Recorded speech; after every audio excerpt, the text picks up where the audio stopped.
Kembali ke Raja atau Cepot ya. Oke, saya komando ya. Kepala tangan. Kadem! Raja atau Cepot. Kadem! Raja atau Cepot.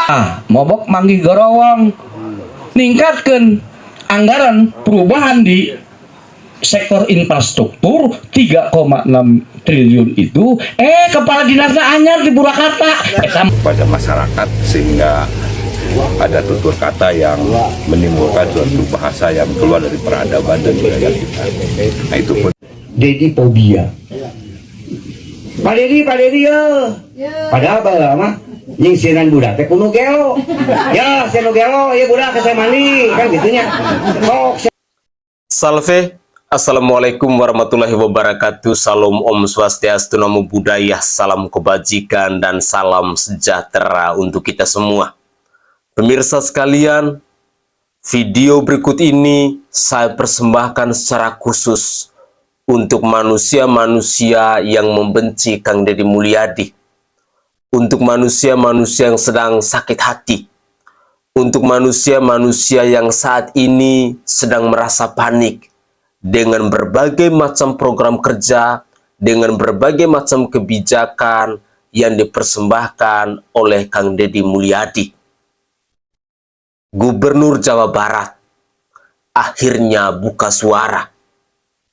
Akhirnya beliau menyampaikan tanggapannya terkait dengan nyinyiran-nyinyiran dari barisan sakit hati yang mengevaluasi tentang kinerja dari Kang Deddy Mulyadi selama 100 hari menjadi orang nomor 1 di Provinsi Jawa Barat itu.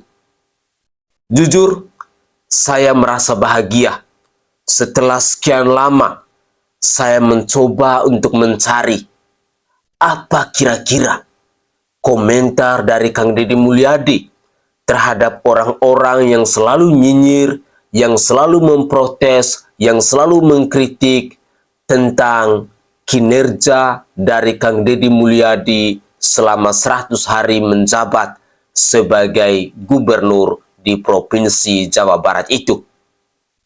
Akhirnya saya ketemu juga. Dan berikut ini, saya ingin persembahkan cuplikan video ini kepada manusia-manusia yang sakit hati, khususnya manusia-manusia yang usianya sudah uzur, yang tergabung dalam seresihan Kaukus Ketokohan Jawa Barat, yang pada tanggal 30 Mei 2025 kemarin, mereka berkumpul bersama-sama mengevaluasi kinerja dari Kang Deddy Mulyadi selama 100 hari menjadi orang nomor 1 di Provinsi Jawa Barat itu. Benarkah bahwa apa yang dilakukan oleh Kang Deddy Mulyadi itu tidak bermanfaat? Benarkah bahwa selama 100 hari itu Kang Deddy Mulyadi gagal total? Benarkah bahwa efisiensi anggaran yang dilakukan oleh Kang Deddy Mulyadi di Provinsi Jawa Barat itu diperuntukkan untuk kepentingan pribadinya? Inilah cuplikan video selengkapnya, dan inilah pidato yang begitu keren yang datang dari Kang Deddy Mulyadi ini. Mari kita simak bersama-sama. Kepemimpinan 100 hari ngapain? Kepemimpinan 100 hari itu kan bagaimana kita kontrak dengan media. Kalau kita kontrak dengan media puluhan miliar, maka seluruh media akan menceritakan kepemimpinan 100 hari. Kepemimpinan saya tidak mau diceritakan oleh para pengamat. Saya tidak mau diceritakan oleh para elit. Saya ingin diceritakan oleh rakyat. Yang lahir dari hati, yang lahir dari pikirannya, yang lahir dari apa yang ditemukan dalam dirinya. Apakah rakyat kita walaupun disebut IQ-nya di bawah 76, bagi saya nggak penting. Kenapa? Karena saya punya tesis. Daerah-daerah yang dianggap intelek, daerah-daerah yang rakyatnya dianggap akademis, selalu gagal memilih pemimpinnya. Boleh buktikan. Daerah yang, desa yang orang pinternya banyak, biasanya pemimpinnya selalu hadir yang pemimpin yang tidak sukses. Kenapa? Karena orang memimpin dengan pikiran, bukan dengan hati. Bagi saya, pilihan yang terbaik dalam hidup bukan pikiran, tetapi hati. Karena hati tidak bisa dibohongi. Inilah atraktif kepemimpinan. Karena atraktif kepemimpinan, maka saya menyampaikan pada semua. Di sini banyak para pegawai pemerintah Provinsi Jawa Barat. Kalau kita membangun kerangka berpikir pembangunan hanya didasarkan pada angka-angka yang ada dalam catatan anggaran belanja daerah, sampai kiamat daerah tidak akan pernah maju. Kenapa? Karena harapan kita hanya pada angka itu. Inilah jawaban cerdas dari seorang Kang Deddy Mulyadi untuk menanggapi orang-orang yang sibuk nyinyir, orang-orang yang sibuk mengevaluasi, orang-orang yang sibuk berkuar-kuar di media sosial, menentang segala kebijakan yang dipersembahkan oleh Kang Deddy Mulyadi yang adalah Gubernur Jawa Barat ini. Dalam cuplikan video pendek tadi, kita menyimak bersama-sama bagaimana hebatnya seorang Deddy Mulyadi, bahwa ketika dia dipercayakan oleh rakyat untuk menjadi seorang pemimpin, dia benar-benar bekerja dengan setulus hatinya. Sekali lagi, inilah kehebatan dari seorang Kang Deddy Mulyadi, bahwa dia bekerja dengan setulus hati. Banyak pihak yang mengatakan bahwa ini adalah pencitraan. Banyak pihak yang mengatakan bahwa Kang Deddy Mulyadi adalah gubernur konten. Sesungguhnya, mereka-mereka yang sibuk mengkritik Kang Deddy Mulyadi, yang sibuk memprotes kebijakan yang lahir dari Kang Deddy Mulyadi, adalah mereka-mereka yang saat ini sedang panik, yang saat ini sedang sakit hati, yang saat ini sedang tidak baik-baik saja. Apalagi mereka-mereka yang kita simak dalam cuplikan video tadi, yang usianya sudah uzur, yang sebentar lagi akan masuk ke liang lahat. Benar-benar kelompok-kelompok manusia uzur ini adalah kelompok-kelompok manusia yang tidak berbobot, kelompok-kelompok manusia yang tidak berguna, kelompok-kelompok manusia yang tidak ingin Jawa Barat itu menjadi provinsi yang istimewa. Jawaban cerdas dari Kang Deddy Mulyadi dalam cuplikan video singkat ini sesungguhnya mau menyadarkan saya maupun Anda, dan terlebih khusus rakyat Jawa Barat, bahwa ketika Kang Deddy Mulyadi bekerja, sesungguhnya beliau tidak butuh yang namanya apresiasi. Sesungguhnya beliau tidak butuh yang namanya sanjungan. Sesungguhnya beliau tidak butuh yang namanya pujian. Tetapi beliau punya tanggung jawab moral, bahwa ketika beliau dipercaya oleh rakyat untuk menjadi seorang pemimpin, maka beliau juga harus mampu untuk menempatkan dirinya sebagai seorang hamba, sebagai seorang pelayan bagi rakyat Jawa Barat itu.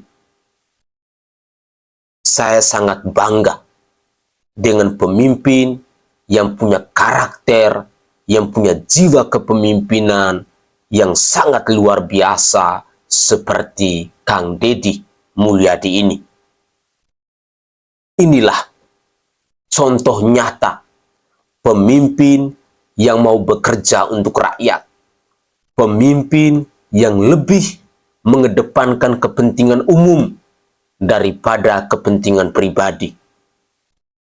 Dan uniknya, Kang Deddy Mulyadi selain sebagai seorang gubernur, beliau juga bisa kita katakan sebagai figur ayah yang baik, figur sahabat yang baik, figur pemimpin yang benar-benar mampu untuk mengayomi, mampu untuk membantu rakyatnya. Rakyat Jawa Barat hari ini pastinya sangat bahagia ketika punya pemimpin yang sangat hebat, ketika punya pemimpin yang benar-benar punya rasa sosial yang sangat luar biasa. Terima kasih kepada masyarakat Jawa Barat yang telah memilih, yang telah mempercayakan Kang Deddy Mulyadi sebagai orang nomor 1 di Provinsi Jawa Barat itu. Dan buat kalian para pembenci, kalian yang sibuk nyinyir, kalian yang sibuk memprotes, kalian yang hanya mau berkoar-koar, kalian wajib dengar, resapi, dan renungkanlah dalam hati nurani kalian kalau memang kalian itu masih waras. Bertobatlah, berubahlah, introspeksi dirilah bahwa Kang Deddy Mulyadi dia bekerja untuk rakyat Jawa Barat, bukan untuk kepentingan keluarganya, bukan untuk kepentingan partai politiknya. Camkan itu baik-baik. Mari kita simak lagi cuplikan video berikut ini. Kekhidmatan kita, rasa dan cinta kita hamparkan pada seluruh semesta yang menjadi jalan hidup kita dan jalan kita kembali. Tuhan mentakdirkan kita untuk menjadi bagian dari dunia, bagian dari bumi. Karena Tuhan mentakdirkan kita menjadi bagian dari bumi, maka kita harus punya adab, maka kita harus punya sopan santun pada bumi ini. Karena kita adalah bagian dari bumi ini. Jangan pernah di hati kita ada kesombongan diri bahwa kita bisa menaklukkannya, sementara kita masih butuh air untuk diminum. Jangan pernah kita memiliki kesombongan diri bahwa kita akan menguasainya, sementara oksigen harus kita hisap. Jangan pernah kita ada kesombongan diri bahwa kita harus menguasainya, sementara matahari setiap hari masih kita butuhkan untuk energi hidup kita. Jangan pernah kita ingin memperbudaknya, sementara kaki kita, bumi kita, tanah kita adalah bagian yang kita pijak. Prinsip-prinsip dasar ini sesungguhnya merupakan rangkaian dari pelajaran besar, sebuah citra dan sejarah peradaban orang Sunda menyebut buminya sebagai Sunan Ambu. Karena buminya disebut Sunan Ambu, maka dia diminta untuk memperlakukan tanah, air, udara, matahari, dan anginnya itu seperti memperlakukan ibunya. Karena memperlakukan ibunya, maka dalam setiap waktu dia membukukan badannya, bahkan mencium tanahnya sebagai bentuk rasa khidmat, rasa cinta, rasa sayang, rasa penuh kasih. Dan dari interaksi itulah lahirlah manusia-manusia yang bahagia, manusia yang dalam dirinya penuh dengan penyerahan diri secara totalitas. Tak pernah sedikit pun ada rasa galau, tak pernah sedikit pun dalam dirinya rasa bimbang. Karena apa? Tidak pernah takut dalam dirinya rasa lapar. Karena apa? Karena seluruhnya alam raya sudah mengaturnya dalam lakon kehidupannya. Prinsip dasar itulah yang disebut dengan ideologi Siliwangi, alamnya alam Pajajaran. Alam Pajajaran itu adalah alam yang meletakkan manusia pada sebuah hamparan yang sama, sehingga tidak ada cacah, tidak ada menak, tidak ada pejabat, tidak ada rakyat, maka dia sama, sehamparan, sejajaran. Sampai pada tingkatan bahasanya pun di alam Pajajaran tidak dikenal undak usuk basa, atau tidak dikenal tingkatan bahasa, karena dia adalah ngaing, ngaing adalah dia. Itulah prinsip-prinsip dasar teologi yang kemudian juga menjadi kosmologi, dari kosmologi menjadi sosiologi. Itu yang membedakan falsafah kita dengan falsafah barat. Falsafah Di Sunda itu falsafah di kampung, falsafah di Jawa, dimanapun pasti mengajarkan alam bihari, alam kiwari dalam alam boiso. Kalau mungkin dalam ajaran Platonya itu ada alam ide, kemudian alam realitas dan alam masa depan. Cuman bedanya keluhuran budi orang-orang kita, leluhur-leluhur kita itu meletakkan diri pada penyerahan dan tidak mengakui pengetahuan yang dimilikinya. Karena dia tidak mengakui pengetahuan yang dimilikinya, hirup ukur sasampuran, awak ukur sasampayan, sariring riring dumadi, sarengkak saparipola, sadaya kersaning gusti. Dia menulis itu tidak diakui sebagai karyanya. Dia membuat cerita narasi tidak diakui sebagai karyanya, maka tidak dikenal itu hak cipta dalam dirinya. Karena tidak dikenal hak cipta dalam dirinya, maka novel-novel indah dalam cerita rakyat tidak ada satupun itu punya siapa dan karangan siapa dan boleh dipergunakan oleh siapapun tanpa membayar hak cipta. Karena apa? Karena dia sebagai penulis, dia sebagai pengarang cerita, dia hanya dititipi oleh sang semesta untuk disampaikan. Maka dia tidak boleh meraih untung dari apa yang dia ucapkan. Sebuah nilai yang sangat tinggi. Untuk itulah akhirnya kita tidak bisa mengklaim sebagai sebuah pengetahuan. Karena kita tidak mengklaim sebuah pengetahuan, maka pada akhirnya pengetahuan yang ada hak ciptanya itu yang mendominasi dalam narasi pikiran kita. Dari seluruh pengetahuan yang dibawa dari berbagai tempat ke tanah ini, peradaban membuktikan sampai hari ini tidak bisa mewujudkan namanya peradaban. Nangis ya nangis. Pemimpin kalau gilirannya lembut ya harus lembut. Pemimpin kalau gilirannya joget ya joget, ekspresikan kebahagiaan itu. Kenapa? Dunia milik saya bukan milik Anda. Ngapain harus pencitraan? Cuek. Orang terserah mau nilai saya apa saja, nggak ada urusan bagi saya. Duda bebas. Dan saya sudah ngomong berulang-ulang, sifat buruk saya karena saya muridnya Mbah Sujiwo Tejo apa? Janji politik pasti aku penuhi, tapi janji menikahi belum tentu aku bebas saya. Kenapa? Jadi kalau giliran marah harus marah. Ya saya harus marah. Kenapa? Saya tahu psikologi orang Sunda. Gak bisa. Jangankan orang lain nih yang kecil tuh saya ninggi. Tanya sama yang asuh. Meninggi saya. Kalau dia sudah kelihatan sifatnya berlebihan karena terlalu merasa dimanja oleh ayahnya dan seluruh lingkungannya satu pun gak ada yang berani larang, maka saya meninggi. Kamu ambil buku, ambil tas, masukin di tas. Karena saya itu kalau udah malam disuruh tidur itu main karena serem dengan teman-temannya sekampung. Jam 9:30 nggak mau tidur. Dia, aku pengen sakit ayah, aku pengen nggak mau bobo ayah. Pokoknya aku nggak mau bobo ayah. Aku bawa ke barak ayah. Orang lain kan takut dibawa ke barak. Anak saya tuh nantang.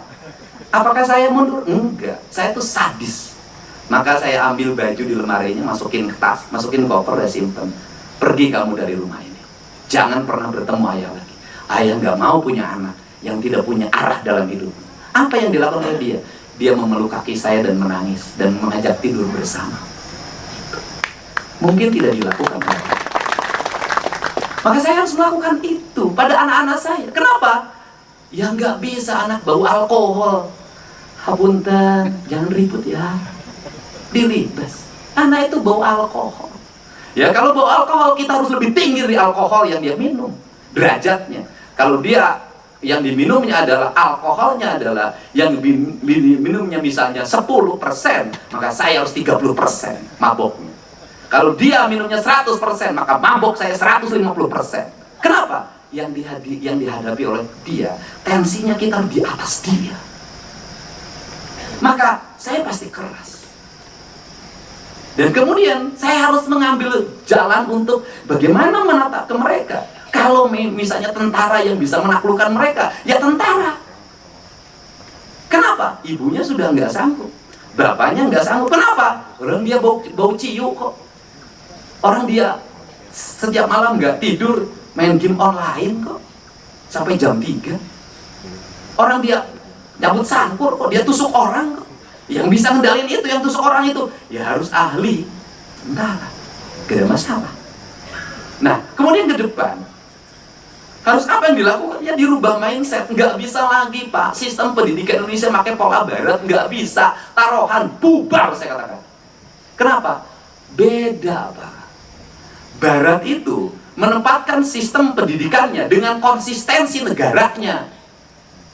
Anaknya tidak boleh dicubit di Barat, iya, bener. Tapi negaranya tertib. Gak bisa anak kecil beli rokok, gak bisa anak kecil minum, gak bisa anak kecil nonton, gak bisa anak kecil naik motor, gak bisa anak kecil melakukan tindakan yang dilakukan oleh orang dewasa. Gak bisa, negaranya hadir. Alat negaranya hadir. Indonesia, anak tidak boleh dicubit, guru tidak boleh nyubit anaknya. Di mana-mana anak bisa mengakses video porno, di mana-mana anak bisa mengakses minuman, di mana-mana anak bisa mengakses rokok, di mana-mana anak bisa nonton, anak bisa naik motor. Bukan hanya naik motor berdua, 5 orang satu motor tanpa helm. Di Indonesia knalpot dirubah jadi brong, motor seseknya yang kecil dirubah gayanya menjadi besar. Gak bisa ini bangsa. Kenapa? Gak sesuai antara prinsip Barat yang diberikan pada kita dengan penindakan yang ada di kita. Beda.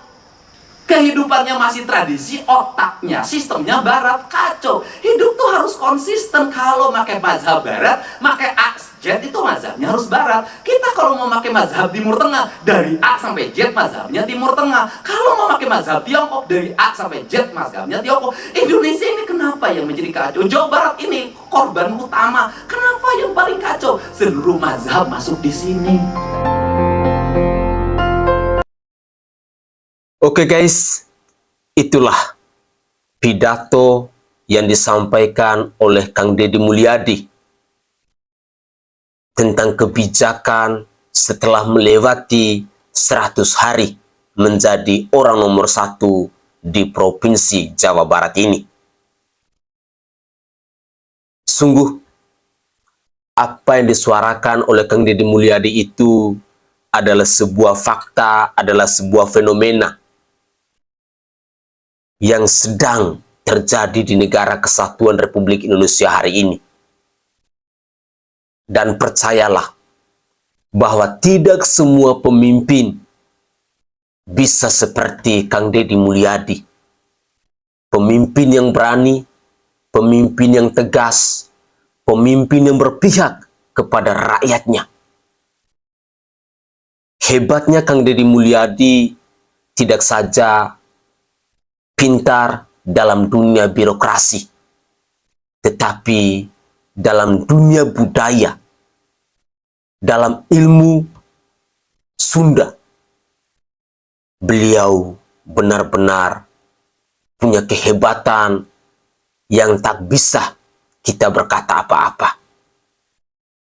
Keistimewaan yang dimiliki oleh seorang Kang Deddy Mulyadi ini patut kita apresiasi, patut kita acungi jempol. Tidak heran bila pada akhirnya kita menemukan banyak komentar-komentar dari masyarakat Jawa Barat bahwa Bapak Aing adalah orang yang hebat. Bapak Aing is the best. Bapak Aing adalah pemimpin kebanggaan kami di Provinsi Jawa Barat. Karena memang Kang Deddy Mulyadi selama ini kalau kita perhatikan, beliau tidak banyak bicara. Beliau selalu mempersembahkan tentang aksi kerja nyata. Beliau tidak duduk manis dalam ruangan ber-AC, tetapi beliau selalu berada bersama rakyatnya. Di mana ada musibah, di mana ada acara, di mana ada hajatan rakyat, di sana pasti ada Kang Deddy Mulyadi. Inilah sosok pemimpin yang benar-benar mau melayani rakyatnya dengan setulus hati.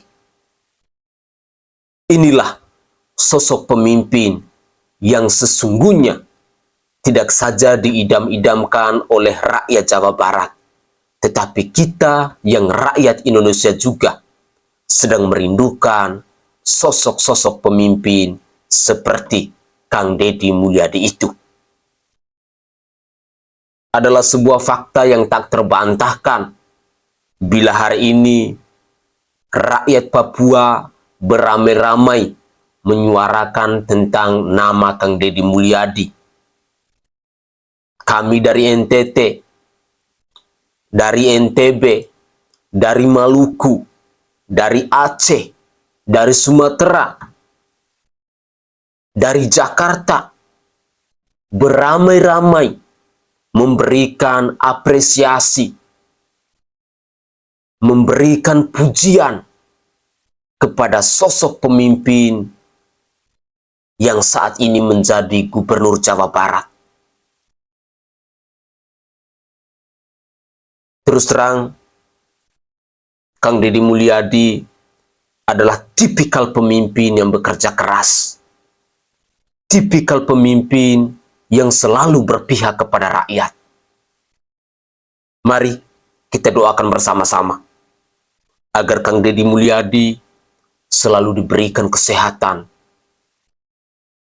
diberikan umur yang panjang, agar segala perjuangan beliau, agar segala pelayanan beliau tidak saja hanya dirasakan oleh saudara dan saudari kita di Provinsi Jawa Barat, tetapi harapan kita, cita-cita kita, bahwa di suatu hari nanti Kang Deddy Mulyadi juga bisa menjadi ayah, bisa menjadi sahabat, bisa menjadi pelayan, bisa menjadi hamba bagi kita rakyat Indonesia. Pemirsa, mungkin itu saja komentar singkat dari saya, dan dari lubuk hati yang paling dalam saya menyampaikan permohonan maaf jika ada tutur kata atau buah bahasa dari saya yang tidak berkenan di hati para pemirsa sekalian. Saya Sainai dari Provinsi Nusa Tenggara Timur. Saatnya kita yang rakyat jelata harus berani untuk bersuara. Salam hormat, salam NKRI, dan salam Pancasila untuk kita semua.